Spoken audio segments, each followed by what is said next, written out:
Hello, I think I said this a little earlier, but I didn't share this information with everyone.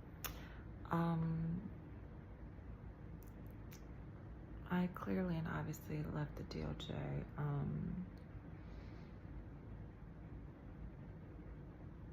And when I left, I guess they thought I was too valuable to let go. And they hoped that I would come back, and they kind of dropped clues. They kind of knew that they were running this scam, and they should have stopped when they knew that I quit, but they didn't. They decided that she'll probably be back anyway because she won't be able to find work anywhere else. Will make it too difficult for her to, to find a job anywhere else. They literally have intercepted my emails, accepted offers, and then never showed up. No call, no show.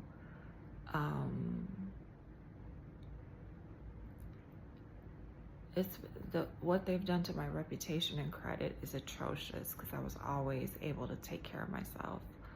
I've never been the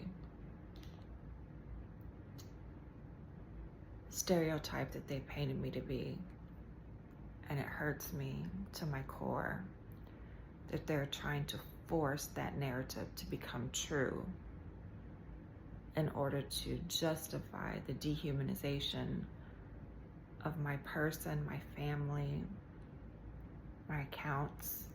So they offered, this has been 3 years that they've been running this game, since, well, 2 at least. This is 2025, I left in, it's been so long, I can't even keep count. I want to cry about it.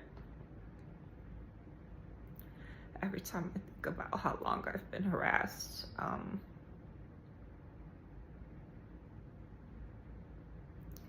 But I have gained some allies and some understanding, some valuable information. I just can't get work, And they say I know too much for them to let me go. And they try to say, "Oh, congratulations, you got a job. You've been hired at the FBI.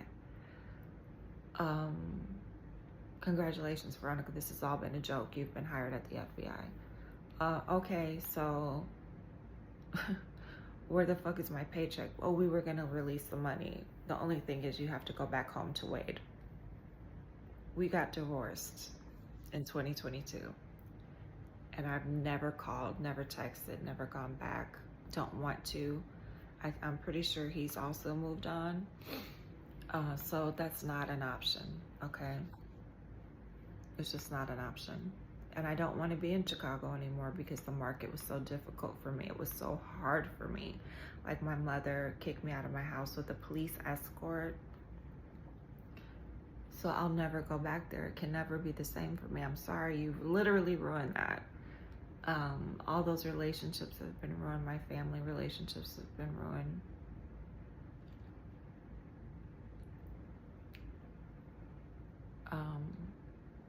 So I just want to let you know that it is a real thing, and I can tell that it's real because they had a party planned. They had all my favorite artists, the Bulls Fest. They wanted me to take a job at the local teams with one of the local teams, with all my idols, my little basketball people that I look up to, all my little favorite people in the area. And I used to really love that area, and it used to love me. There's been a lot of crime this weekend. As you can see, I'm gone. I'm not there anymore. I literally left because I literally can't take it. And I know that the same people are going to show up and cause the same problems in every place that I go, which is why I keep people updated with the information so that they can know that you can resist. You don't have to accept a false choice. You don't have to accept someone else's decisions for you. I went to the donate blood today to, number one, verify my identity because I experienced identity theft and a false narrative was attached to my health status. Another person had been using my health information to receive their HIV medication. So I proved that to be inaccurate, number one. Number two, it also verified my identity because I had to give them my passport and my ID my fingerprint, which the government also has, and my blood, of course. So my plasma. So all of that is confirmed. And anyone who has been falsely using my identity, falsely labeling my accounts as closed, or using my information in any way is now subject to federal penalty. Anyone running false narratives about my health, all of that is being sorted out today. I never had cancer, never had a mental illness, never had a diagnosis for autism or anything like that. All of that is false.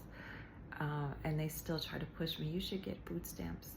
You should get disability. You should say you're autistic so you can get a check. That's not happening. So sorry.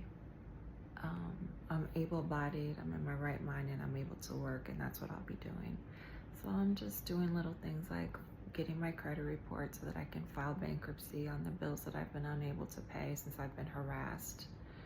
And since my phone lines have been used and abused by local agents to make cases and harass people and extort people for money.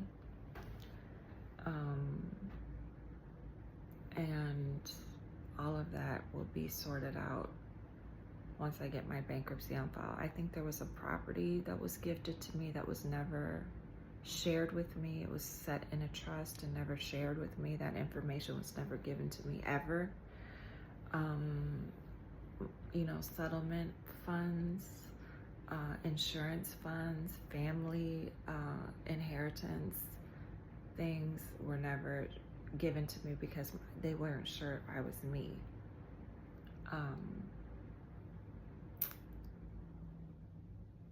Yeah, my mother used to say, this girl keeps coming around saying, crying about her kids that died. And I'm like, what are you talking about? I literally don't know what she's talking about because I was there with her every day. Like, she literally was descending into dementia, and it would really bother me, like how quickly she was descending. But anyhow, that's neither here nor there. But it's been a really rough journey, and I just want to share it so I know, because I know I'm not the only one.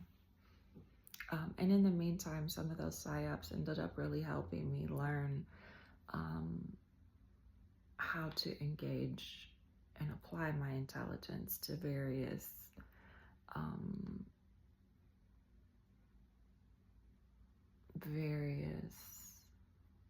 areas, I'll say that, more than just my set limitations of my set job, I'll say that. So it taught me to think outside of my box, to see outside of my box, things like that. However, I was never compensated for any of the harassment that I've been through. So now I literally have to file a lawsuit. And now you can see that all the little concerts and all the little festivals and all the little joke things and everything else that, you know, people thought that I'd be at, I wasn't even at, because there was no celebration for me. It was quite literally a burial of a time from hell for my life. And I'm trying like hell to move on from it. She's in therapy. She's in this, she's in that. She's recovering from cancer. None of those things are true.